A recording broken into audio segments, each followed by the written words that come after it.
Lagi di Apa Kabar Indonesia Pagi, setelah sempat buron selama 5 bulan, seorang pelaku pemerkosaan terhadap anak di bawah umur di Kabupaten Tebo Jambi akhirnya diringkus kepolisian.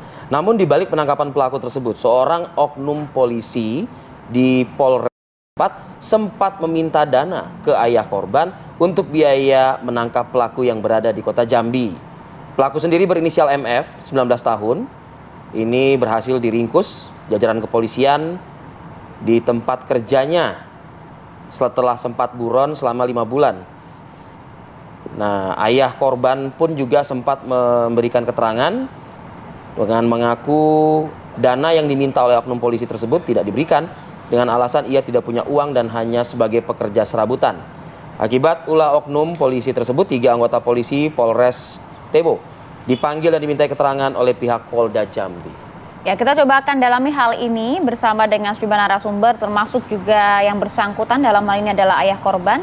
Di studio kami sudah hadirkan bersama dengan Komisioner Kompolnas RI, Bang Yusuf Warsim. Selamat pagi. Selamat pagi, Bang. Selamat pagi, sehat Terima semuanya. kasih, saudara. Alhamdulillah sehat walafiat. Ini kita juga akan sapa juga nih ada Pak Lindra Lil Multakin selaku ayah korban. Assalamualaikum, selamat pagi. Kabar sehat, Pak Lindra? Alhamdulillah sehat.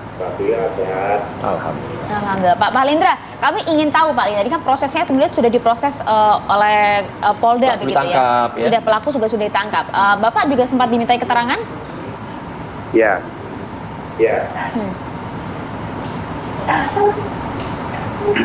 Dan kami diminta Pak Lindra, keterangan. Ya, silakan. Silakan Pak. Dan kami sempat diminta keterangan juga ke Polda Jambi. Oke. Awal mula kemudian Anda melaporkan hal ini seperti apa Pak? Anda juga punya bukti mengenai hal ini? Kalau kami punya bukti, di rekaman. Cuman kalau rekaman pertama dia minta dana memang tidak ada, karena waktu itu kami tidak sempat merekam, karena waktu itu mendadak, jadi kami tidak mengingat untuk merekam. Cuman kalau telepon yang kedua kami rekam, masih ada buktinya sama kami. Apa bukti kedua itu apa, Pak? Isi rekamannya apa, Pak? Bukti keduanya di hari Sabtu, bahwa kami PPA-nya sempat mengatakan kepada kami, ya, terima kasih Pak atas kata-katanya. Terus kami mengatakan, kata-kata yang mana Pak? Dan terus kami PPA-nya mengatakan, kata-katanya kepada media Tribun. Terus kami juga mengatakan bahwa dari kawan-kawan dari Tribun bertanya apa adanya, itu yang saya jawab. Terus saya juga mengatakan, tapi nggak harusnya segitunya. Nggak usah dikatakan bahwa dia ada dana lain. Nggak, sampai itu kami juga sudah bekerja. Oke. Jadi maksud terima kasih atas kata-katanya itu, maksudnya adalah kata-kata Pak Lindra Lil Multakin kepada para wartawan setempat yang menceritakan bahwa ada permintaan dana, kurang lebih seperti itu ya? Iya. Apakah ada intimidasi setelah itu terhadap Pak Lindra dan keluarga? Kalau untuk saat ini belum ada. Untuk saat ini belum ada. Belum ada. Pak, tapi awal mulanya hingga kemudian sang kanit PPA ini, tersangka ini meminta dana kepada Bapak, ini apa yang disampaikan pada saat itu Pak? Berapa jumlahnya? Kalau jumlah tidak dikatakan, cuman dia mengatakan seperti ini. Waktu itu dia mengatakan, Pak, dia nelpon, ini tentang terkait masalah kasus anak Bapak, kami sudah menggelar dan dalam waktu yang dekat ini, kami akan berangkat ke Jambi untuk menjemput si tersangka, tetapi maaf Pak, kami minta kalau bisa tolong bantu dana kami. Jadi kami sangkal, maaf Pak, sebelumnya kalau Bapak minta bantu dana, kami tidak bisa. Kenapa? Kami hanya seorang kuli perabotan, sedangkan kami untuk mengurus anak kami selama ini berangkat ke Polres, utang kami sudah sana sini, dan juga sama kakak kami yang nama Bang Mail itu sudah 2.700.000, utang kami kayak mana kami. membantu Bapak Dana Jambi. Terus kami ini juga mengatakan, oh gitu ya Pak, kalau begitu ya nggak apa-apa Pak. Ya mungkin kami akan cari pinjaman dulu sama teman-teman dana untuk berangkat ke Jambi. Oke, Baik, Pak Lindra. Pak Lindra, bersama kita saat ini ada Komisioner Kompolnas Republik Indonesia, Pak Yusuf Warsim. Pak Yusuf, saya ingin ke Anda, Pak Yusuf, membacakan sedikit informasi ya Pak ya. Ini Propam Polda Jambi memanggil 3 personel Polres Tebo Buntut kasus meminta uang. Hasil pemeriksaan yang dilakukan Propam, Kanit PPA Polres Tebo Aibda AW ya, dinyatakan bersalah dan ditempatkan pada tempat khusus. Ini juga di cross check ke Kabid Humas Polda Jambi, Komisaris Besar Polisi Mulia Prianto. Kompolnas sudah kali ini? Baik, Kompolnas dalam hal kasus-kasus kekerasan seksual itu sangat atensi. Ya. Memang beberapa waktu lalu sebelum tanggal 28 Juli kemarin sudah ditetapkan tersangka dan memang tersampaikan dari masyarakat ke kami ada keluhan buron atau apa terkait dengan dugaan pemerkosaan anak itu.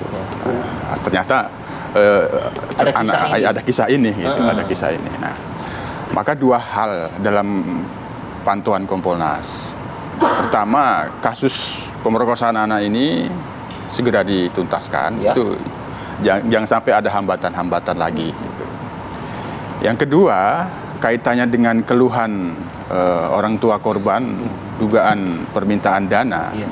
Dalam pantauan Kompolnas ketika itu muncul dalam pemberitaan, kami langsung cepat berkoordinasi dengan pengawas daerah Polda Jambi karena kami mendorong pengawasan internal itu responsif terhadap hal-hal yang itu mencuat ke permukaan publik, sehingga kalau memang benar atau tidak apa yang dimaksud orang tua korban ini terkait dengan permintaan dana itu agar clear gitu.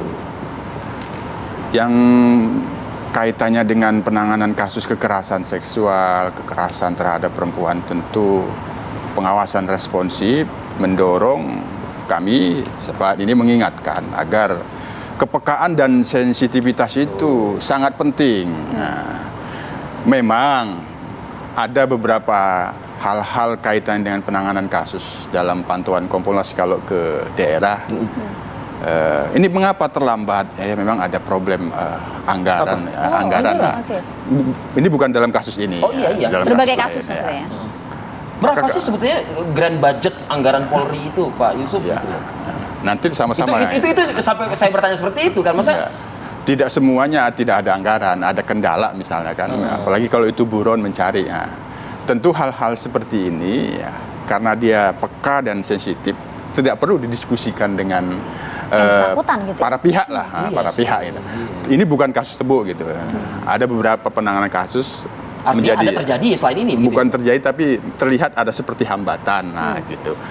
Maka dalam kasus ini tentu oknum yang melakukan sebagaimana dimaksud orang tua korban meminta dana itu sementara ini kami pantau kan sedang diperiksa. Nah, diperiksa apakah benar atau tidak. Tentu kalau memang itu benar, sekali lagi ini tidak memiliki kepekaan dan sensitivitas, maka yang bersangkutan harus diberikan sanksi nantinya. Nah, tentu kita ingatkan sekali lagi kepada semua jajaran ya, kepekaan dan sensitivitas di dalam respon persoalan-persoalan yang ada di tengah masyarakat itu harus. Itu masalah. Ya, itu kan saat ini sudah dengan diproses, harus ada kepekaan di sana. Ternyata memang ada masalah anggaran sudah di beberapa daerah begitu ya Pak. Tapi apakah ini memang ada hambatan di sana atau justru ada oknum yang memanfaatkan? Kalau Kompolnas melihat di lapangan, itu dia. Dijawab usai jeda ya, sesaat lagi. Ya, kita lanjutkan diskusi pemirsa. Saya mau ke Pak Yusuf, melanjutkan tadi Pak. Apakah betul bahwa hambatan anggaran ini dirasakan juga oleh yang bersangkutan atau jangan-jangan memang sengaja dimainkan oleh oknum-oknum ini untuk kepentingan pribadi gitu loh Pak? Kalau Jambi ini saya kira nggak ada hambatan anggaran, tapi apakah itu memang benar kebutuhan anggaran untuk penyidikan yang akan dilakukan atau itu bercandaan? Ngetes atau memang kepentingan pribadi oknum tadi ya semua itu harus dibuktikan. Nah, Ini kan kaitannya dengan apa yang kami sampaikan tadi kan, Kompolnas tidak hanya berfungsi sebagai pengawas ya, tapi kita juga bertugas memberikan usulan arah kebijakan. Kami terus mendorong di dalam konteks tugas penegakan hukum Polri, Kompolnas terus mendorong profesionalisme. Profesionalisme itu tentu didukung oleh kekuatan-kekuatan dari sisi sarana prasarana, kelembagaan, dari aspek anggaran, termasuk paling utama adalah kompetensi personil. Nah, termasuk kompetensi etik, tidak hanya kompetensi dalam tugas-tugas sebagai seorang reserse. Kompetensi etik itu apabila dia kuat, tentu dia akan sensitif dan peka terhadap kasus-kasus yang seperti ini kekerasan seksual itu. Jadi kalau dalam pantuan Kompolnas misalkan oknum ini bercanda, tapi sekali lagi itu tidak peka kepada ayah dari korban udah paksa. Tidak peka dan tidak sensitif. Nah, sekali lagi Kompolnas sangat atensi dalam kasus-kasus kekerasan terhadap anak dan perempuan. Pak Yusuf, satu hal Pak, apakah anggaran itu penyebarannya itu dari pusat tidak rata ya Pak ya? Kan istilahnya kan masyarakat pun juga udah paham tuh. Ada tipe Polda ini, ada tipe Polda ini, seperti itu. Ya. Nggak sama ya Pak berarti ya, begitu? Jadi sekali lagi di dalam konteks penyelidikan dan penyidikan, masing-masing Polres, Polda itu kan menjadi satuan kerja yang mengajukan, mengusulkan. Nah, tentu di dalam masing-masing kewilayahan, Polda A, Polda B yang dulu tipe-tipe benar, tapi ada ya Pak istilah seperti itu ya? Ya, itu dulu kan. Nah, semuanya itu kan tergantung bagaimana kondisi dan situasi di masing-masing wilayah. Betul, tidak secara sama. geografis itu kan berbeda-beda juga. Berbeda-beda misalnya kan, terkait dengan harus menjemput buronan ke satu daerah, itu sudah dalam perhitungan. Apa yang saya kemukakan tadi, itu kan dalam satu kasus lain, penanganan kasus lain, kita memang pernah menemukan, bertanya, ini mengapa berlarut-larut, masalahnya di mana gitu ya? Masalahnya di mana? Apakah ada hambatan anggaran? Nah, ya bahasanya ya Kompolnas sudah paham lah. Kami selalu minta didorong dalam hal itu. Maka kami terus mendorong agar kebutuhan-kebutuhan anggaran untuk penanganan perkara penyelidikan dan penyidikan ini memang betul-betul. Tapi sekali lagi, setiap wilayah itu berbeda. Ya.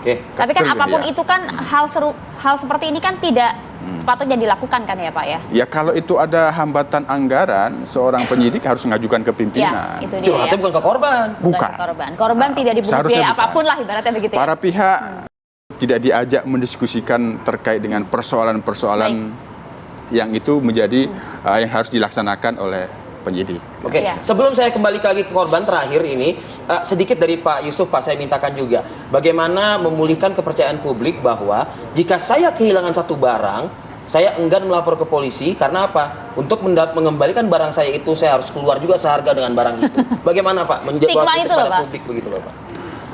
Pada saat ini dalam dinamika dan tantangan Polri dalam pelaksanaan tugasnya dituntut untuk responsif, sesuai dengan salah satu tagline presisi, ya, responsibilitas. Nah, jadi responsibilitas itu di dalamnya ada sebuah tuntutan untuk memberikan pelayanan yang humanis. Nah, peka dan sensitif itu ada pada pelayanan humanis. Kalau belum bisa dirasakan oleh publik gimana Pak? Lapor aja gitu ya? Ya, Kompolnas sebagai pengawas fungsional kami terus akan mendorong. Ada keluhan disampaikan kepada Kompolnas atau disampaikan kepada pengawas internal, baik itu Inspektorat Pengawasan Umum maupun Propam. Nah. Baik. Pak Lindra, terakhir Pak, dari Anda Pak, ada harapan, ini kan kita ketahui kasusnya sudah cukup terang benderang, ada pelakunya juga sudah diamankan, apa dari Bapak yang bisa disampaikan? Cuman kalau dari kami, jangan ibaratnya kami berharap datangnya mudah-mudahan tidak terjadi. Tidak ada lagi kejadian serupa. Ya, Baik Pak Lindra Lil Mutaqi, terima kasih Pak. Kami turut prihatin atas yang Bapak alami, mengalami dua kondisi yang tidak menyenangkan, anak dan juga penanganan kasusnya itu sendiri. Terima kasih Pak Lindra. Keluarga di rumah. Terima kasih Pak Lindra. Terima kasih.